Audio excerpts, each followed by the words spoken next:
네, 우리 하나님께 영광을 돌립니다.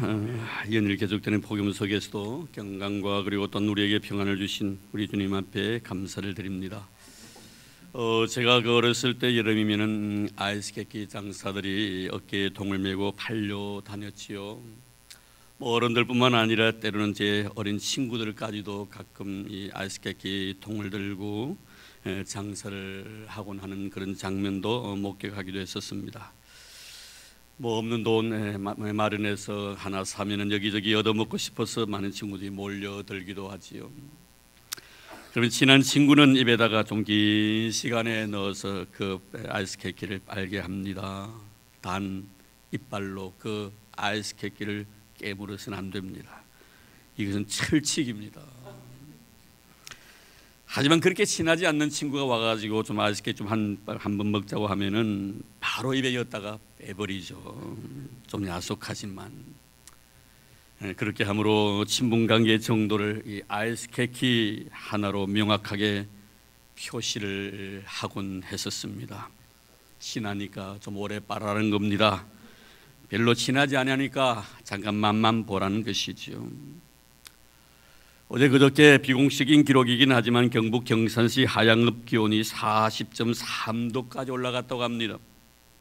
경주가 39.4도, 영천은 39.3도까지 올라갔습니다.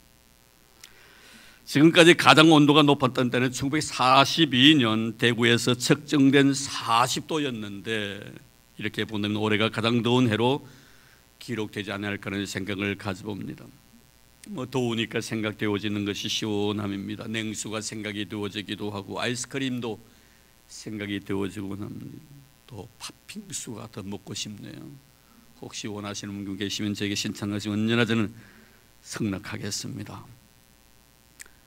너 하나의 관계도 그런 것 같습니다. 만나기만 하면 답답하고 왠지 푹푹 찌게 하는, 후텁지근하게 하는 그런 사람이 있는가 하면은 항상 시원하고 여름날의 냉수같이 기분을 상쾌하게 하는 사람도 우리 주위에 많이 있더라 이 말입니다. 오늘 이 시간 사는 성도 여러분들은 정말 여름날의 얼음 냉수와 같이 시원하게 해드리는, 주의 마음을 기쁘게 해드리는 그런 믿음 좋은 성도들이 되기를 주의 이름으로 축원합니다. 오늘 본문의 말씀을 대하면서 정말 요사이 같은 여름에 가장 적절한 말씀이 아닌가 하는 생각을 해봅니다. 충성된 사자는 그를 보낸 이에게 마치 추수하는 날에 얼음 냉수 같아서 능히 그 주인의 마음을 시원하게 하느니라. 제가 사실 오늘 이 본문 말씀을 준비한 것은 제 가까운 친구가 어느 날 전화가 왔더라고요. 전화가 와가지고 그 목사 친구가 하는 말이, 이 목사, 내 교인들에게 좀 시원한 설교를 한번 해드리고 싶은데 좀 생각나는 성경 본문이 없냐고. 그래서 제가 이것을 가르쳐드리니 좋다고, 그러면서 저도 그랬으면 나도 그렇게 하겠다고 아마 오늘 그분도 하고 계시라 믿습니다. 하나님은 본문에 누구를 향하여 추수날의 얼음과 같이 주인의 마음을 시원하게 해드리는 자라고 말씀하셨는가? 오늘 본문에 보니까 충성된 사자, 충성된 일꾼이다 이렇게 말씀하고 있습니다. 왜 충성된 자를 추수날에 얼음 냉수같이 주인의 마음을 시원하게 해드리는 자라고 표현을 하는가? 그것은 바로 우리가 충성이라는 이 단어의 의미를 깊이 생각해 보면 그래서 하나님께서 이 말씀을 통하여 정말 충성된 사자가 바로 여름 얼음과 같이 시원한 냉수 같은 그런 사람이다 라고 이렇게 표현을 했구나 하는 것을 발견하게 될 것입니다. 이 충성은 이 피스티스라는 단어를 쓰지요. 이 피스티스라는 단어는 바로 신실하다는 의미인데 이 말은 바로 자기 자신에게 최선을 다한다는 그런 의미가 이 속에 포함되어 있고, 또한 한편을 보면 마음으로 내가 승복하고 또 내가 설득을 내가 당한다 하는 그런 뜻이에요. 내 자신에게 최선을 다할 뿐만 아니라 누구의 의견에 의해서 내가 승복하고 또 설득을 당하는 이런 자세, 이것이 바로 충성이라는 피스티스의 의미인 것입니다. 이렇게 본다면은 자기 개인에게 있어서는 나에게 주어진 모든 일에 대해서 최선을 다할 뿐만 아니라 하나님과 나의 관계 속에서는 하나님의 요구에 대해서 승복하고 또 하나님이 나에게 설득하실 때 그 설득에 대해서 내가 설득을 당하는 이런 마음의 자세, 이것이 바로 이 충성이라는 피스티스의 의미인 것입니다. 우리 예수님 말씀 가운데 포도원의 두 아들에 대한 비유의 말씀이 나옵니다. 이 말씀을 보면은 큰 아들은 아버지의 요구에 대해서 예라고 대답하고 난 뒤에 나중에는 아니요라고 끝을 맺지요. 그러나 둘째 아들은 아니요로 시작했다가 나중에 끝으로 마무리를 예로 끝으로 마무리를 짓습니다. 주님은 물으십니다. 이 둘 중에 누가 아버지의 뜻대로 하였느냐고. 이 말씀을 듣던 청중들은 말합니다. 둘째 아들이냐. 둘째 아들이 아버지의 뜻에 부합한 행동을 했다라고 이렇게 답을 합니다. 사실 가만히 따지고 보면 둘째가 첫째보다 낫다는 그런 의미이지, 아버지가 이 아들에게 원함이 무엇이었는가? 예라고 대답하고 난 뒤에 아니요도 아니요, 아니요라고 대답하고 난 뒤에도 예라고 마음을 짓는 것도 아닙니다. 자녀에 대한 아버지의 마음은 예로 시작해서 예로 마무리 짓는 것이 아버지의 마음이 아니겠는가 이 말입니다. 예로 시작해서 예로 마무리 짓는 것이 바로 오늘 말씀 속에 나타나는 이 피스티스 충성의 의미인 것입니다. 신실함이란 것은 바로 안으로는 예라고 대답하고서는 끝으로는 아버지의 요구에 거부하는 큰 아들도 아니며 끝으로는 실소이다라고 대답하고는 나중에야 예라는 작은 아들도 결코 아니란 것을 우리는 알아야 합니다. 결국 하나님이 우리에 대한 요구는 바로 죽도록 충성하라입니다.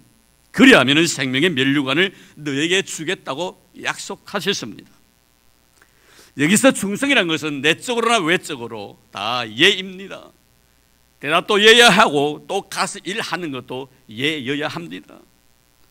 그러니까 속과 끝이 동일하다는 의미지요.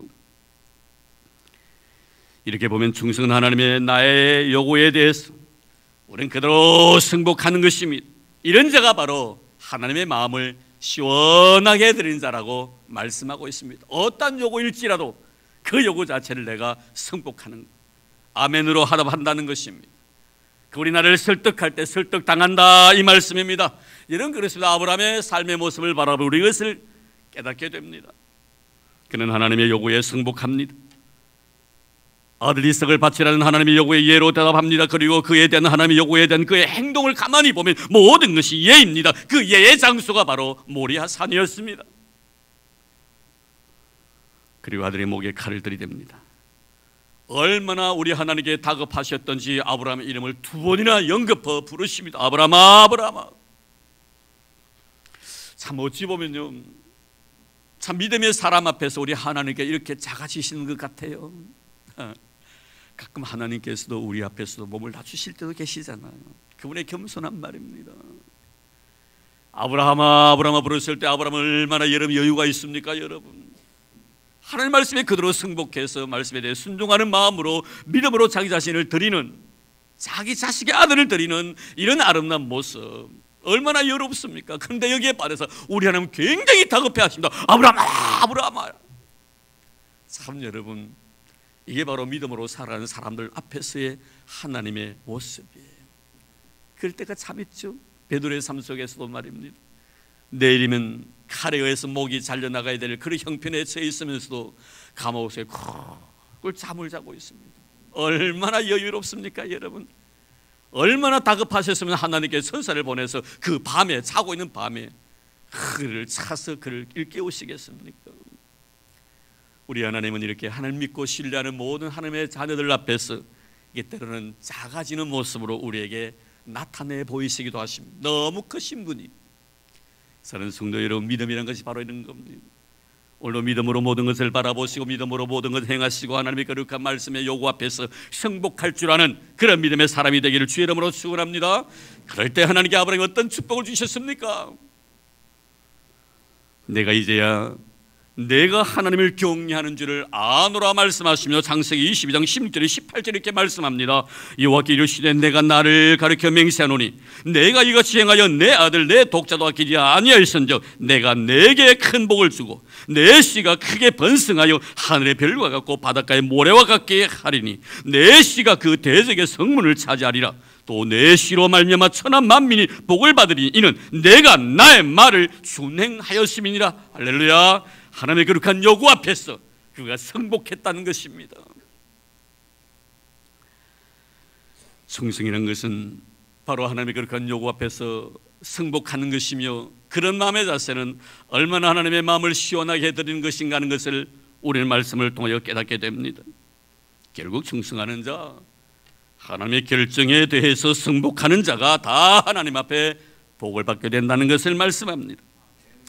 저는 우리 사랑하는 성도 여러분들이 하나님의 결정에 다 승복함으로 말미암아 하나님이 나를 통해 하시고자 원하시는 거룩한 일들이 이루어지기를 주의 이름으로 축복합니다.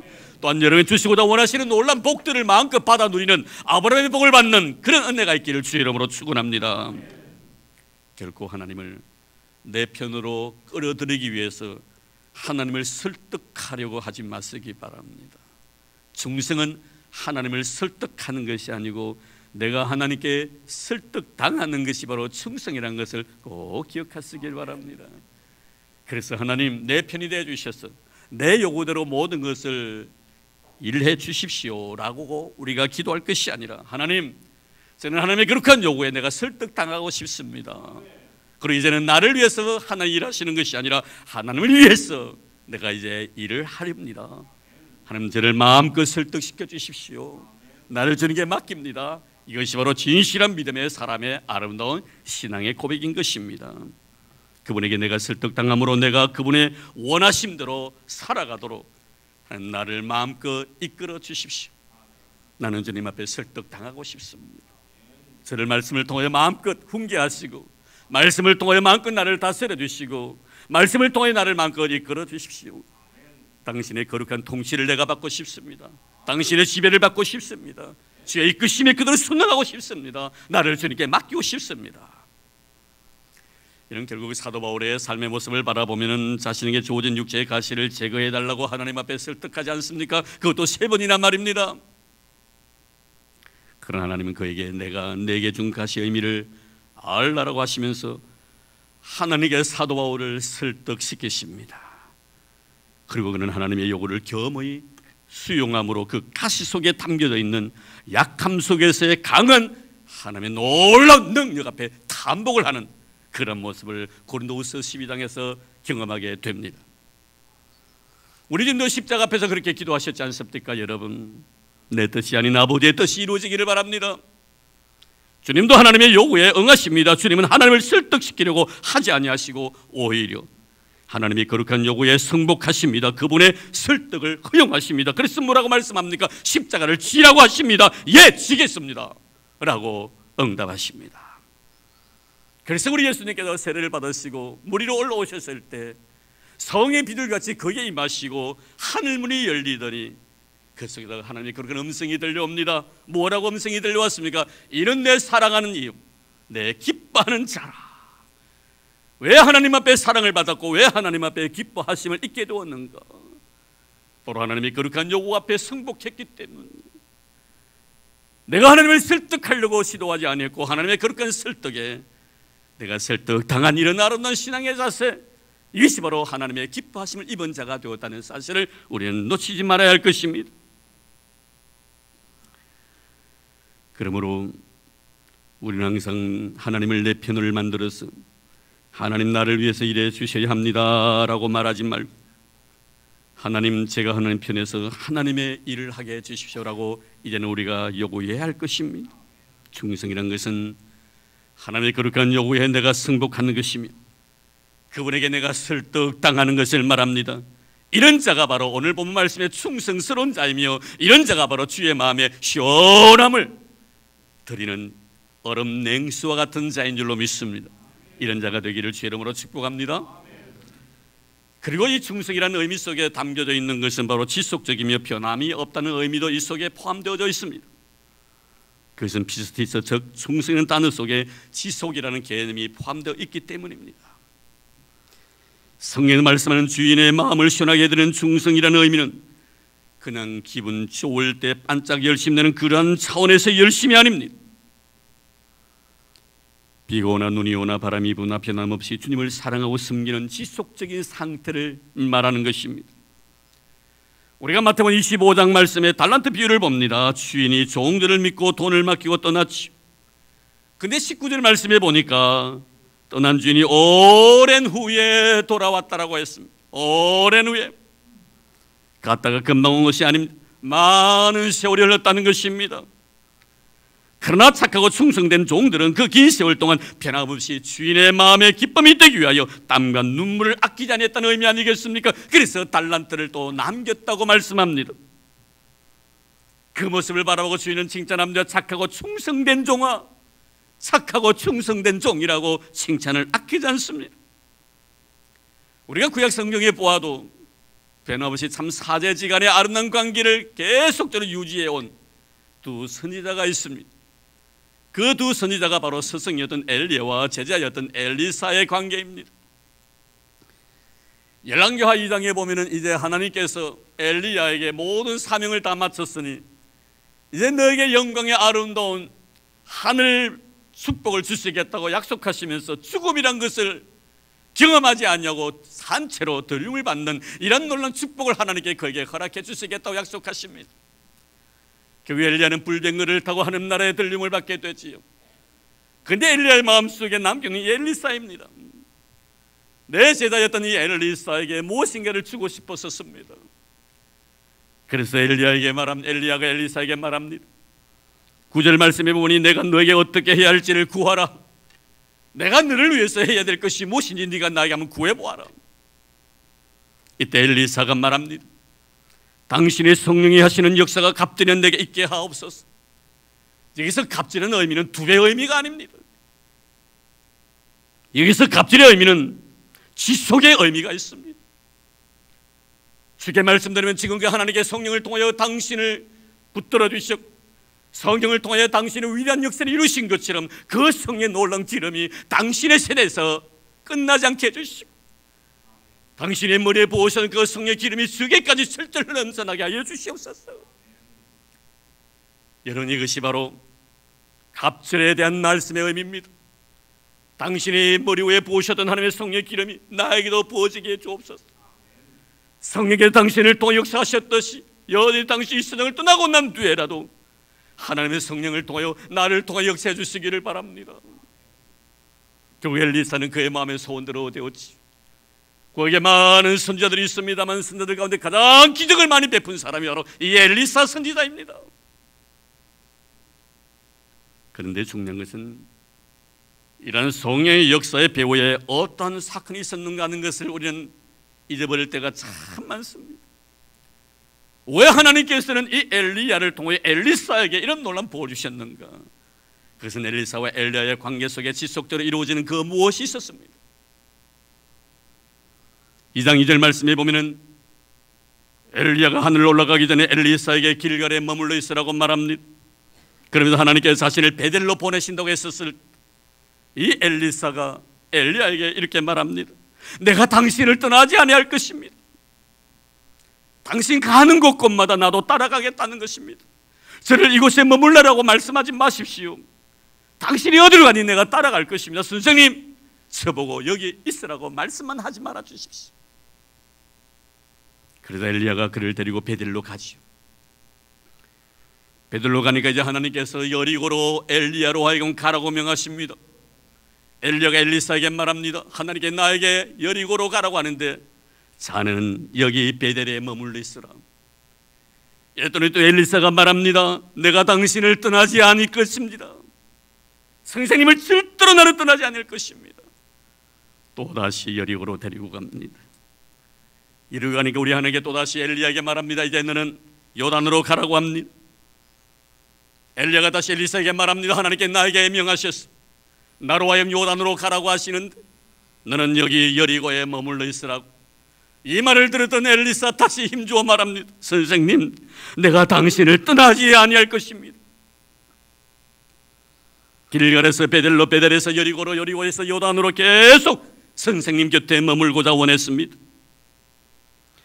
이렇게 엘리사가 엘리야에게 선생님이 가는 곳곳마다 내가 따라가겠다는 의미는 바로 당신이 이 세상을 떠나 하나님 나라 가는 그 순간까지 나는 당신을 위해서 충성을 다하겠다는 변함없는 지속적인 그런 충성하는 마음이 그 속에 있었기 때문이었습니다. 그래서 내가 너를 위해서 무엇을 해주기를 바라느냐고 물었던 것입니다. 충성스러운 그 마음, 마치 1000번제를 드리고 난 뒤에 하나님께 솔로몬에게 하신 말씀처럼 말입니다. 내가 너에게 무엇을 줄까? 얼마나 신실했던지, 얼마나 충성스러웠던지. 여러분, 이런 자가 바로 하나님의 마음을 시원하게 하는 그런 믿음의 성도인 줄로 믿습니다. 얼마나 하나님의 마음이 기뻤겠습니까? 솔로몬의 1000번제를 받으시고 나신 뒤에 말입니다. 오늘 본문도 마찬가지입니다. 여러분, 얼마나 엘리야의 마음이 즐거웠겠습니까? 그의 제자 엘리사의 충성스러운 그 모습을 보고 말입니다. 사는 성도 여러분, 변함없이 사랑하기를 바랍니다. 변함없이 섬기는 여러분들 되기를 바랍니다. 충성은 변함이 없는 것입니다. 죽도록 충성할 때 하나님께 생명의 면류관을 주시겠다고 약속해 주셨습니다. 우리는 루시의 삶의 모습을 바라보면서 이것을 느낍니다. 이 여인은 참으로 신실했습니다. 그의 시어머니 변함이 없었습니다. 사랑 남편을 여의고 사랑 시아버님도 이 세상을 떠나버리고 시어머니가 그에게 말합니다. 나오미가 루시를 부릅니다. 이제 너가 가야 될 길을 가라. 나도 내 고향 베들레헴으로 돌아가야 되겠노라고. 이때 며느리였던 여러분, 이 루시 나오미에게 뭐라고 말합니까? 어머니, 나에게 어머니를 떠나며 어머니를 따르지 말고 돌아가라 강권하지 마옵소서. 어머니께서 가시는 곳에 나도 가고 어머니께서 머무시는 곳에 나도 머물겠나이다. 어머니의 백성이 나의 백성이 되고 어머니의 하나님이 나의 하나님이 되시리니 어머니께서 죽으시는 곳에서 나도 죽어 거기에 묻힐 것이라. 만일 내가 죽는 일 외에 어머니를 떠나면 여호와께서 내게 벌을 내리시고 더 내리시기를 원하나이다. 얼마나 아름다운 고부지간의 관계입니까? 어떻습니까 여러분? 혹시 여러분들의 시어머님이 계시지는 않습니까? 요사이 성도들도요, 시자를 싫어해가지고 시편도 잘 안 읽는다면서요. 여러분 오늘 보십시오. 이 루카 나오미의 관계, 이 롯이 왜 이방 여인으로서 예수 그리스도의 족보에 들어가는 이런 영광을 누리게 되었는가? 그의 신실함이었습니다. 변함없음이었습니다. 오늘 뜨거웠다 내일 식으면 결코 안 됩니다. 이거 충성하는 자의 모습이 아닙니다. 오늘 사랑했다가 내일 미워지면 이건 역시 사랑 아닙니다. 사랑도 충성도 변함이 없어야 합니다. 여성들이 가장 좋아하고 사랑하는 보석인 진주, 이 진주의 아름다움도 다 다양하다고 합니다. 그런데 가장 아름다운 진주는 수온의 차이가 1년 내내 변함이 없는 열대 지방에서 생산되는 것이라고 합니다. 그래, 물의 온도 차이가 있으면 좋은 진주가 나오지 않는다는 거예요. 가장 아름답고 멋있는 진주는 1년 내내 그 수온이 동일해야만이 그곳에 좋은 진주가 생산된다는 것이지. 얼마나 귀한 진리입니까? 여러분, 우리의 신앙의 세계도 마찬가지입니다. 어떤 상황 속에서 변함없이 주와 교회를 사랑해야만이 그런 자에게 하나님은 은혜를 주신다라고 바울은 말씀합니다. 사랑하는 성도 여러분, 어떤 상황 속에서 주와 교회를 변함없이 살아가는 여러분 되기를 주로 축복합니다. 이런 자에게 하나님의 은혜가 임하는 것입니다. 이런 자가 바로 충성스러운 자입니다. 이런 자가 바로 하나님의 마음을 시원하게 하며 이런 자에게 하나님의 은혜가 임함으로 인하여 날마다 삶 속에 풍성한 은혜 열매를 주렁주렁 맺는 그런 복을 누릴 줄로 믿습니다. 사는 성도 여러분, 정말 하나님의 마음을 시원하게 해드리고 싶습니까? 아멘입니까? 그럼 제가 여러분들에게 비결을 하나 더 가르쳐 드리겠습니다. 하나님의 신실하심을 인정하십시오. 할렐루야. 하나님의 신실하심을 인정하십시오. 그럴 때 하나님께서 우리에게 큰 은혜와 복을 주시고 그 마음을 하나님께 다하시고 하나님의 마음을 시원하게 해주는 충성스러운 종이라고 인정해 주시는 것입니다. 왜냐하면 이 비스티스라는 단어는 서론적으로 말씀을 들었듯이 신실하다는 의미가 이 속에 포함되어져 있기 때문입니다. 먼저 앞에서 언급했던 아브라함의 삶을 보십시오. 하나님 그를 75세 때 부르셔서 창세기 12장에 시작해서 175세까지 삶까지 하나님의 그에 대한 신실하심을 성경은 자세히 설명해 놓고 있습니다. 아브라함은 그는 하나님에 대해서 흔들렸습니다. 그러나 하나님은 한 번도 아브라함에 대해서 흔들림이 없었습니다. 그는 하나님의 약속에 대해서 의심했지만 하나님은 한 번도 아브라함에 대해서 실망하신 적이 없었습니다. 심지어 하나님의 신실하심의 행위를 가지고 하갈을 통해 이스마엘을 낳았을 때도 하나님은 아브라함에 대한 기대를 버리지 아니하시고 100세 때 이삭을 선물로 주셨던 것을 우리는 잘 기억하고 있습니다. 다시 시원한 갈릴리 바닷가를 한번 가볼까요? 예수님의 제자들을 부활하신 후에 예수님께서 자기들의 모든 삶의 터전으로 다시 되돌아갑니다. 주님과의 맺은 아름다운 약속을 다 저버린 채 말입니다. 그러나 우리 주님께서는 그들과 약속을 지키시기 위하여 다시 갈릴리를 찾습니다.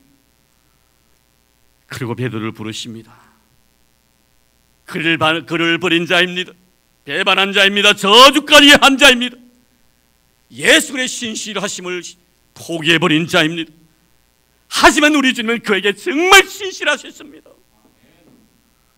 실패의 자리인 거기까지 오셔서 그를 믿으시고 그의 사명까지 맡기십니다. 내 양을 먹이고 내 양을 치라고 말씀합니다. 하나님과 약속을 저버린 자이지만 그럼에도 불구하고 인간과 약속을 지키시는 것, 이것이 바로 인간에 대한 하나님의 신실하심입니다. 사랑하는 성도 여러분, 하나님의 나에 대한 신실하심을 믿습니까? 나의 어떤 아름다운 약속을 끝까지 지키시는 분이심을 믿습니까? 나는 그분과의 맺은 약속을 지키지 못한다 할지라도 그분은 나와 맺은 아름다운 약속을 꼭 지키시는 분이심을 믿습니까? 야곱과 맺은 그 약속 여러분 기억하실 것입니다.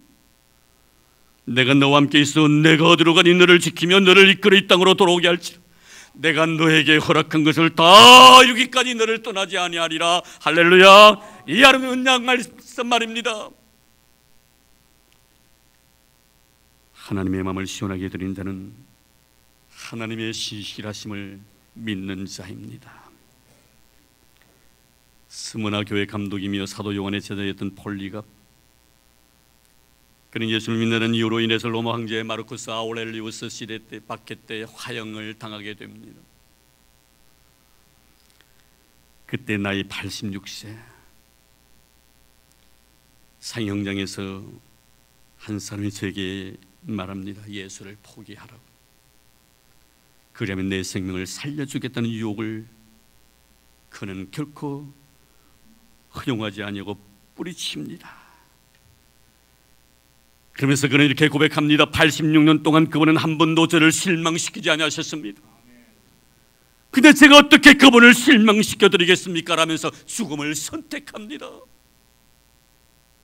이것이 바로 나를 향한 하나님의 신실하심에 대한, 나의 하나님에 대한 신실함이란 것을 잊지 마시기를 바랍니다. 그분은 끝까지 나에 대해서 신실하실 것입니다. 신실하신 그 하나님께서 오늘 이 시간에 우리에게 원하심은 내가 너희들에게 신실한 것처럼 너희들도 나에게 신실해 주기를 원하고 있습니다. 그것이 바로 충성입니다.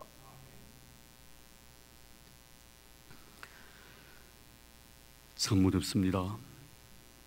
아마 주님께서 이 시간 주님의 마음을 시원하게 해드릴 그런 성도를 찾고 계신 줄도 모릅니다. 성경은 이렇게 말씀합니다. 충성된 사단은 그를 보낸 이에게 마치 추수하는 날의 얼음 냉수 같아서 능히 그 주인의 마음을 시원하게 하느니라. 할렐루야. 하나님의 거룩한 요구하심에 승복하십시오. 그리고 그분을 설득하려고 하지 마십시오. 그분에게 설득당하십시오. 그리고 하나님을 향한 나의 마음이 변함이 없어야 합니다. 교회를 향한 마음도 변함이 없어야 합니다. 성도를 향한 마음도 변함이 없어야 합니다. 이런 자가 신실한 자이며 이런 자가 바로 충성스러운 사자이기 때문입니다. 그리고 하나님의 신실하심을 끝까지 신뢰하십시오. 그리고 하나님 앞에 신실하십시오. 그때 하나님께 여러분들을 통하여 시원함을 느끼실 것이며 말씀 속에 나타나 있는 아름다운 축복의 약속들을 꼭 이루어 주실 것입니다. 죽도록 충성하라. 그러면 생명 밀원을 내게 주리라. 우리 성도 여러분들 다 신실해서 하나님 앞에 서는 그날 다 생명의 밀류관 받는 이런 은혜가 있기를 주의 이름으로 축원합니다. 하나님 감사합니다. 고맙습니다. 무더운 여름 날씨, 여름 날의 얼음 냉수 같았어.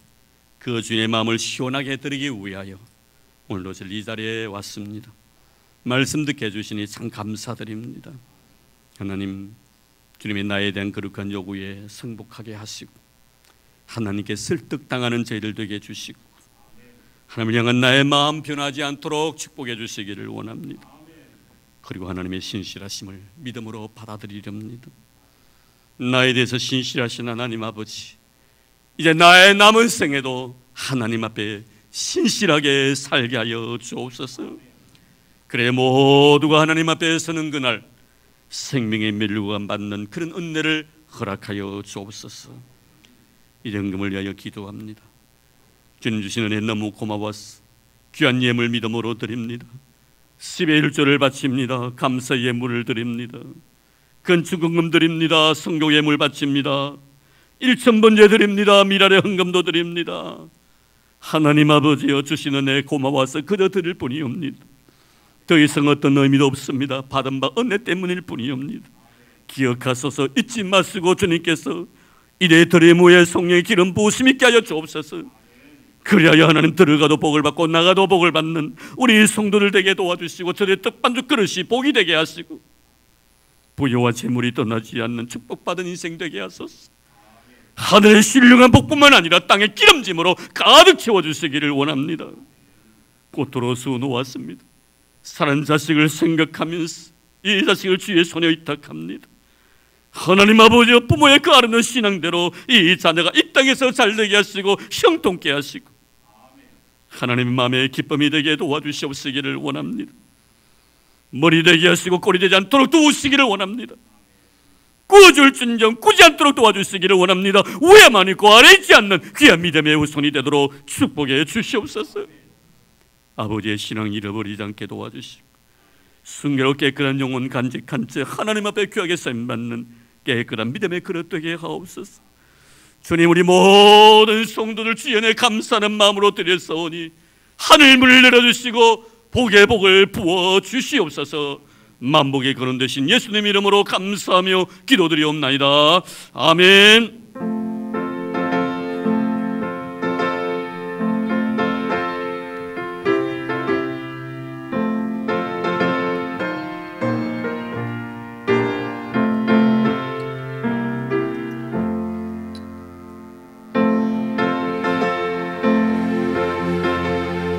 내 생명 모두 드리니 늘 진실하게 하소서. 내 구주 예수여, 나 구주 위에 살리라. 내 기쁨 한량없으리. 내 갈 길 인도하소서.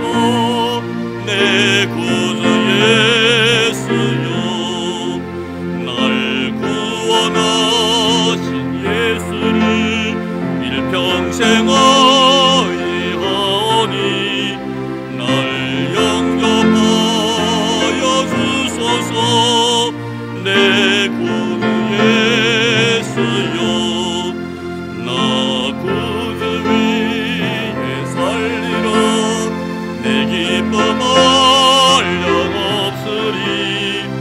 내 갈 길 인도하소서.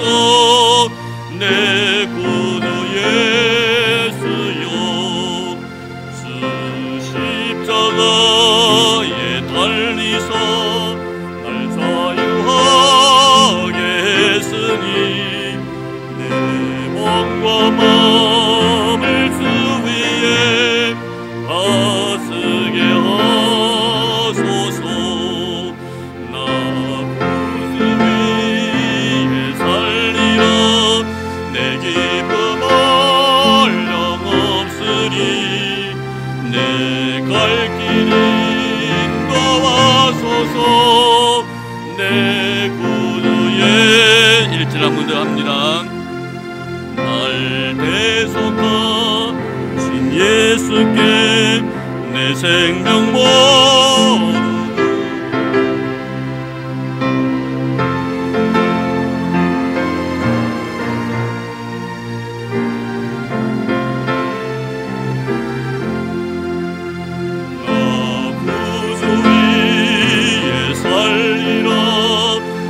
기쁨 영없으리 내 갈 길이 도와소서 내 구주 예수여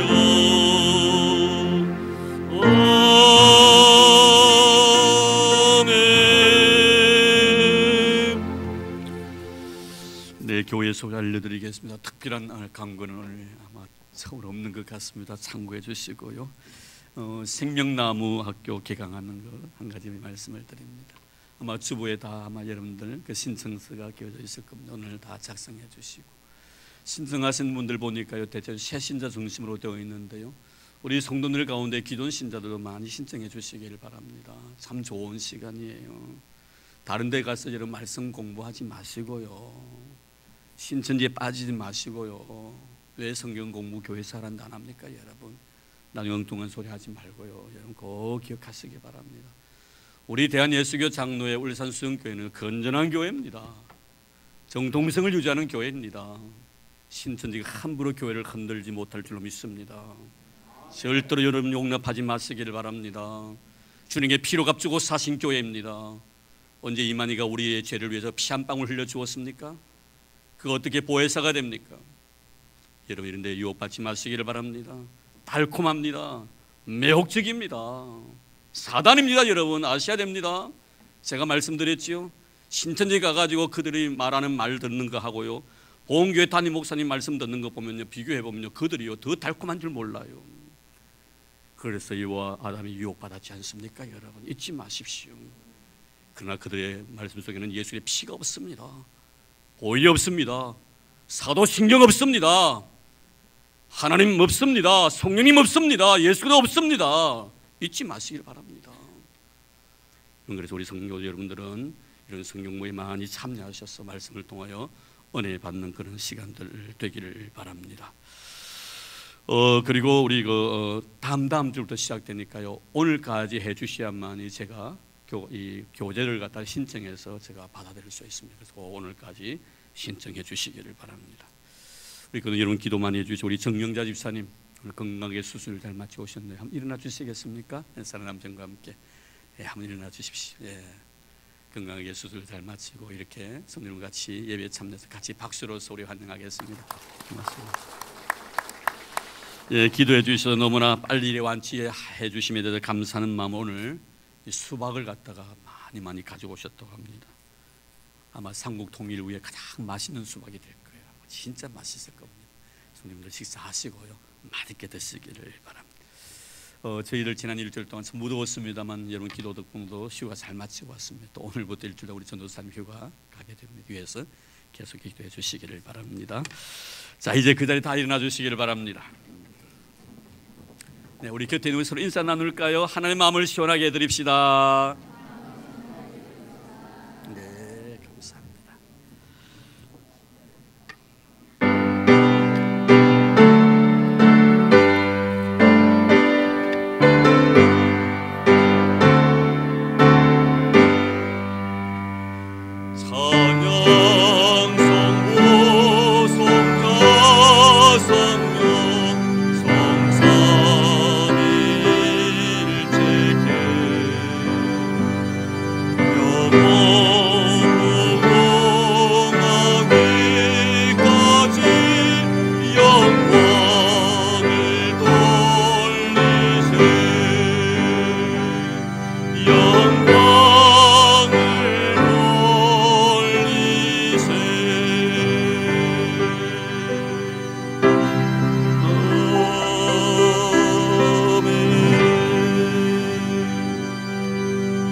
이제는 교회 머리 되신 우리 주 예수 그리스도의 은혜와 하나님 아버지의 지극하신 사랑하심과 성령님의 교통하심이 만세전부터 복주시마 약속하신 이 아름답고 은혜로운 날, 주 앞에 나와 겸손한 마음으로 예배드리고 주님 주시고자 원하시던 그 놀란 축복들을 받아 가슴속 깊이 가득 안고 이제 이 세상 속에 나가 흩어진 교회로서 빛의 자녀답게 살아가기로 다짐하는 사랑하는 우리 모든 성도들 머리 위에와 오늘도 출타 중에 계신 우리 믿음의 식구들, 나라의 부름을 받아 수고하고 있는 우리 믿음의 아들들, 이 무더운 여름 날씨 특별히 병중에 고생하고 있는 우리 믿음의 형제들, 그리고 주님께서 친히 피로 값주고 사신 이 교회 위에 이제부터 영원토록 함께 하시기를 간절히 축원하옵나이다. 아멘.